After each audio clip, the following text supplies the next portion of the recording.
আব্বা, শরীর কি বেশি খারাপ লাগছে? মা রে, আমি আর ভালো আছিলাম কবে রে মা? আলহামদুলিল্লাহ কো, শরীর যদি আরো বেশি খারাপ হয়ে যেত তার থেকে তো ভালো আছো।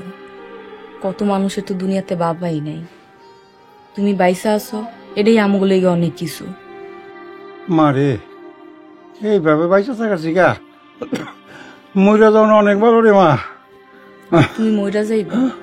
তুমি মইরা গেলে আমাকে কি হইব? আমরাও তো মইরা যাবো। আব্বা, আমরা তোমার মরতে দিব না। মা রে, মরণ যখন চইলেই পড়ে মা, তখন তো চইলেই যাইতে হইব, কেউ আটকে রাখতে পারবো না রে মা। এইসব কথা বাদ দাও আব্বা। আব্বা, চলো তোমারে গোসল করে আগে। মা রে, গোসল করে আর কি হইব রে মা?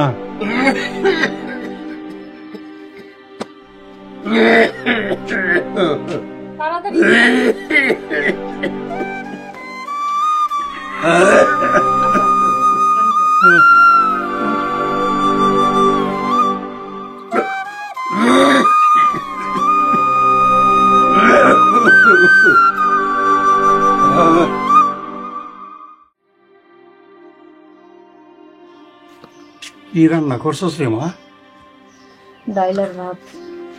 আলহামদুলিল্লাহ, আল্লাহ পাক আমাদের জন্য উত্তম খাবারের ব্যবস্থা করছে।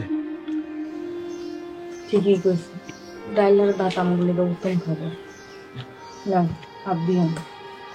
মা রে, কত মানুষ তো খাবারই পায় না, আল্লাহ তো আমাদের জন্য খাওয়ার ব্যবস্থা করছে। আল্লাহর দরবারে লাখো শুকরিয়া রে মা। বিসমিল্লাহির রহমানির রহিম।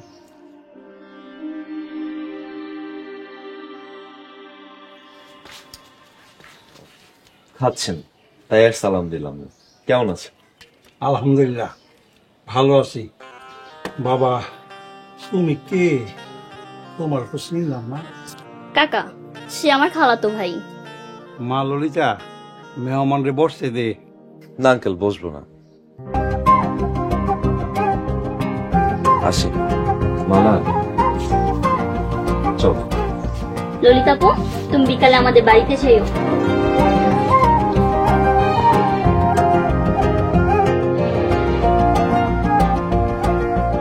মা ললিতা, তুমি মেহমান রে বসতে দিলি না কেন?